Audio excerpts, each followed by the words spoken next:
Okay, so let's go into that, how you critique an artwork. Remember, all this stuff is, live links you can click on. So for this one, we're going to start with this painting, Wheat Field with Crows. Has anybody ever seen this painting by Vincent van Gogh before? It's another very famous one by him. It's okay if you haven't. So this painting, you can see up in the corner here, is located at the Van Gogh Museum in Amsterdam, which is like the premier museum for Van Gogh because it's located sort of in his homeland, and they've got a lot of paintings by Van Gogh. So if you knew nothing about an artwork, you would start the critiquing process is in 4 steps like this. Ready? Describe, analyze, interpret, and judge. And the judging step isn't like, I give it first place or it's worth $1,000. Although plenty of people do that kind of thing.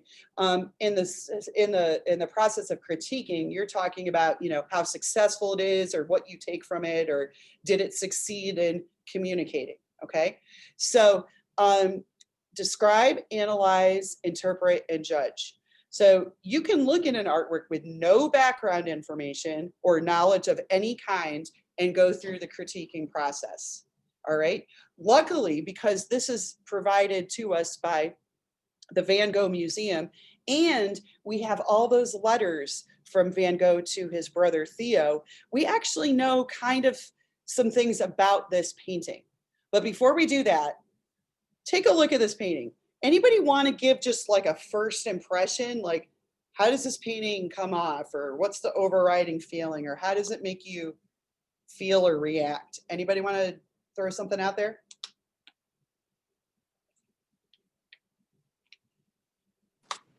I would say like it's peaceful. Now, why do you say that? Can you give me anything about what makes it feel peaceful? It's just kind of like an empty field, and like it's just natural, kind Mm, of. very natural. Anybody else want to give an opinion on this painting? Mm-hmm.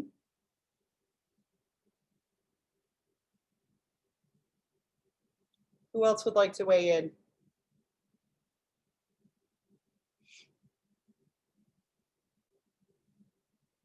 Okay, let me scroll down here and I'm going to read you some more stuff about it. Wheat Field with Crows was painted in July of 1890. Wheat Field with Crows is one of Van Gogh's most famous paintings. It is often claimed that this was his very last artwork.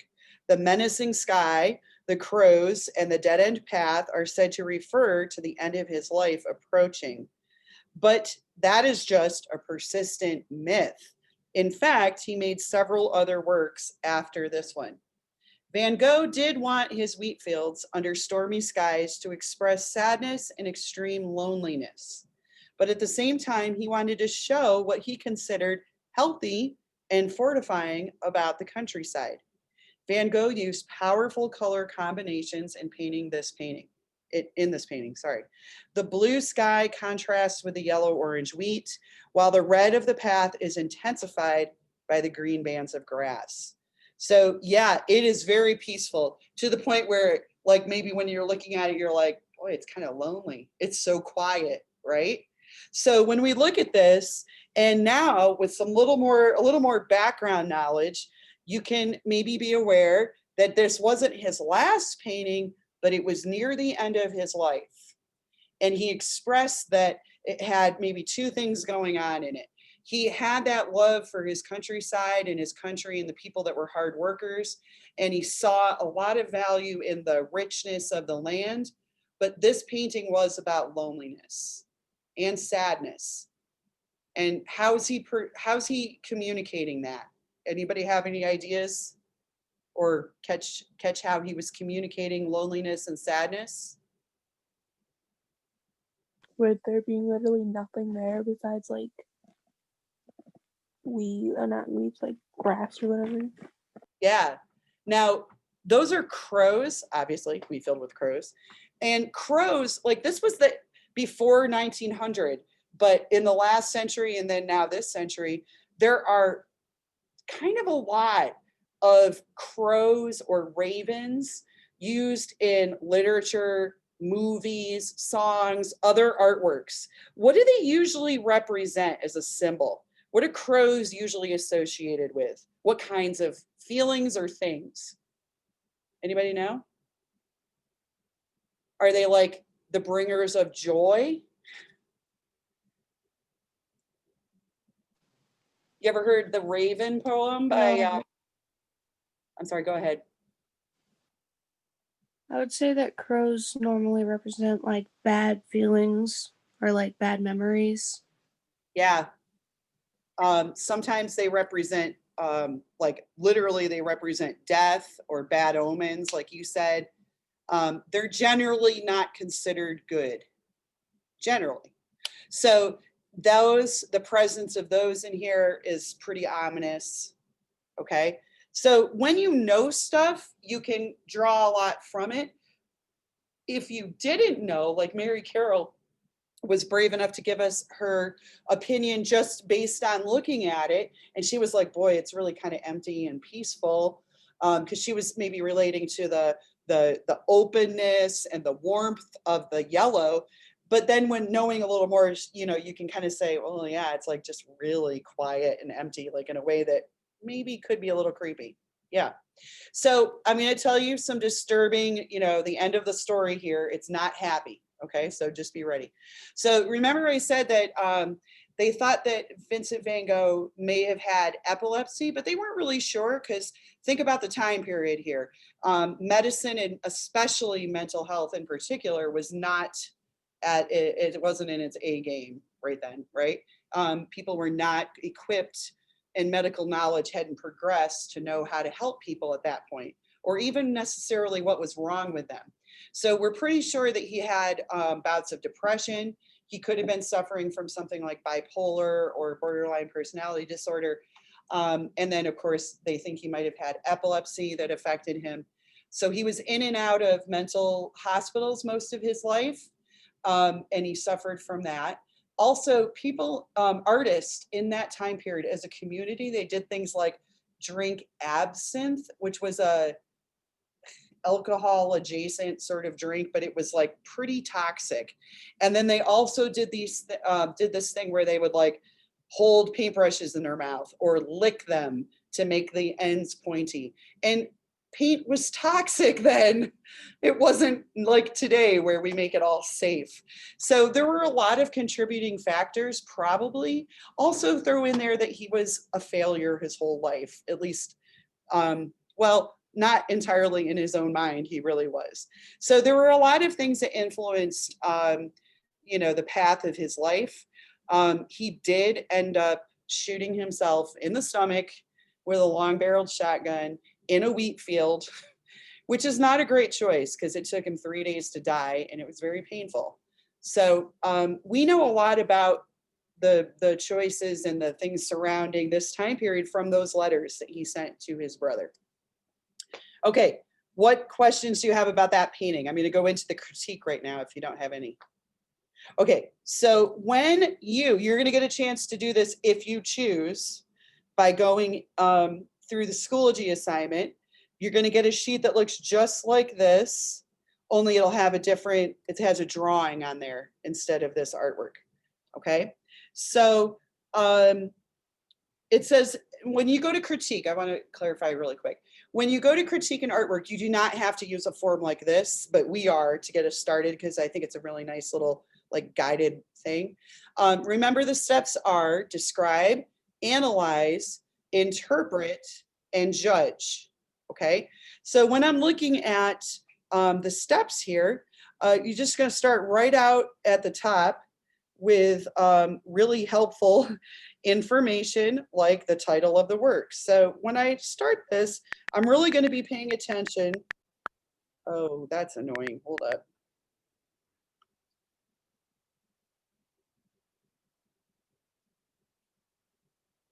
Okay, wheat filled with crows. Oh, I don't know why it's still making sound. I just turned that off, I thought.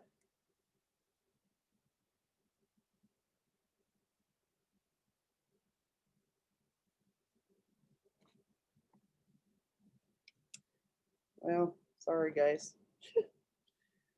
Um,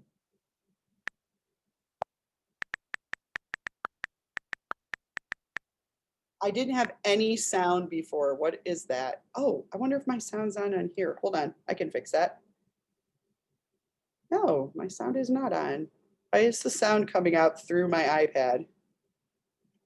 Is your ringer on? It wasn't before. How would that suddenly come on? Also, Unless isn't you that, definitely clicked like screen lock instead of turning your ringer off. say that again? Did you accidentally hit the button to lock your screen in place instead of hitting like the button to turn your ringer off? No, I don't even know how to turn the ringer off because it just has volume up and down. When you like slide down on the right or whatever, you slide down or whatever, it shows up like your volume and your brightness. It will show you like your ringer and like that thing. Yeah, hit where's the ringer? Hit the bell. Oh, You're welcome. thanks. Oh my God, my kids would make so much fun of me right then. You're so nice. Okay, so describe the artwork. For describing the artwork, and then I'm crooked. Okay, for describing the artwork, you're literally going to start going through a physical description. This is acting so different than earlier. Okay, so for just a physical description of this artwork, I want to talk about what I am seeing. Okay, so I'm seeing a stormy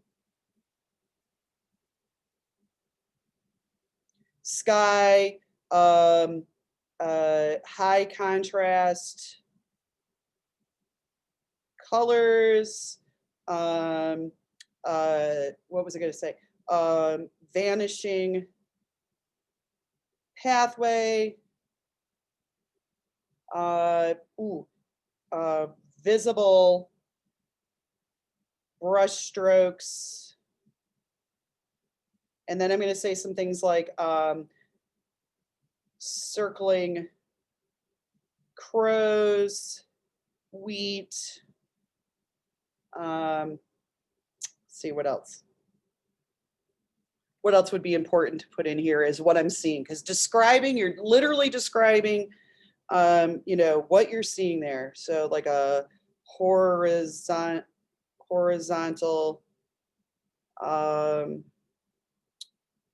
landscape there. Okay, so how would you describe the different textures of the artwork?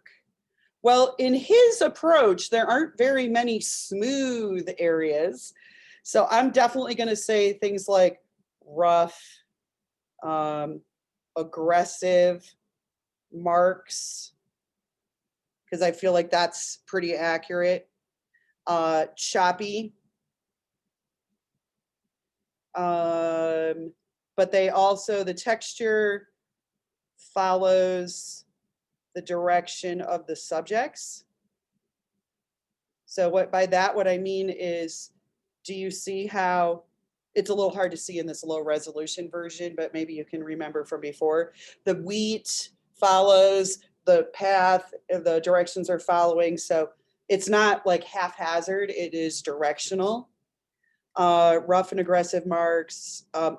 It's got the texture is both real and implied. I think that's pretty important. Okay, if you had to make an artwork like this, that's nice. How would you go about it?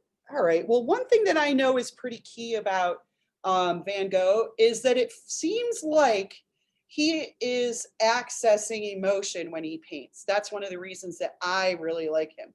He's not going out and being like, I'm going to accurately record this field with no emotion, just pure accuracy. Would you agree? He's not doing that.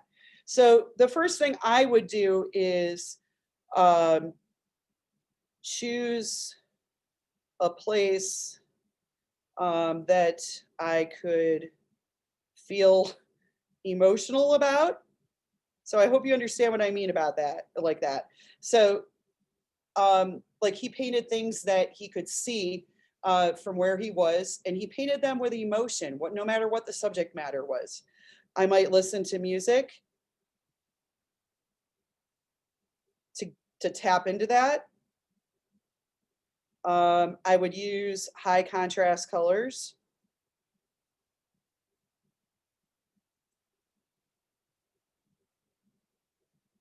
And I wouldn't worry too much about realism.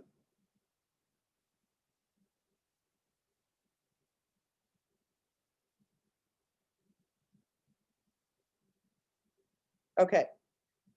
Can you guess what media the artist has used to make the artwork? So media means what materials? So pencil, collage, oil paint, that kind of thing. So from my life experience, I know that he primarily used oil paint. When I'm looking at this example, I can tell he didn't use pencil because it's in color, and I can tell it's not acrylic paint or tempera paint, which is what you guys will have used mostly in your life, because those things, as they dry, smooth out. And this, as you saw, has rough edges and ridges because that's how he does it. So I'm going to say oil paint because you can see the ridges in the paint. You can see it. So it's got actual texture. If you could interview this artist, what questions would you ask? Well, I would definitely ask something like, what were you feeling when you painted this? I would also ask, what do the crows represent?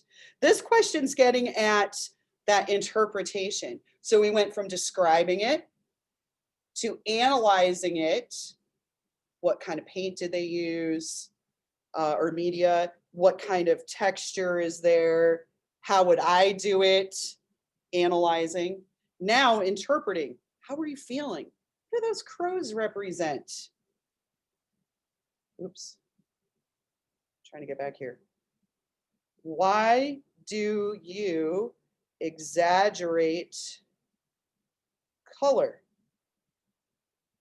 Let's try to type the word color. Okay, so those are the questions I would ask. And then lastly, this last question this is the judgment question. What is your opinion of the artwork, and how does the artwork make you feel? How does the artist achieve this? Here's the only thing you can't do here, because this is an open-ended opinion question. This is the only thing you can't do. I like it, and leave it there. That's not good enough, not acceptable. So what is your opinion of the artwork, and how does this artwork make you feel? I love the way this artwork makes me feel the tension and anxiety he might have felt.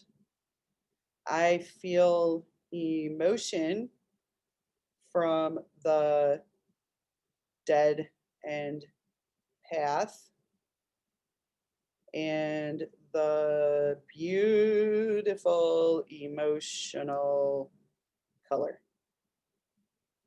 All right, so do you see how that process went? And it should feel pretty comfortable to you because there aren't one strict set of answers. It just has to come about through explaining and articulating your answers. None of these are going to be like one word things because you got to explain it. Now, I went through it pretty fast because I learned how to critique art when I was, 18, 19 years old. And that was a super long time ago. but I walked you through this so that you could see. So when you go to do it, it probably, if you choose this option, it'll take you a little bit longer, but it's not going to take you hours. It's not an essay.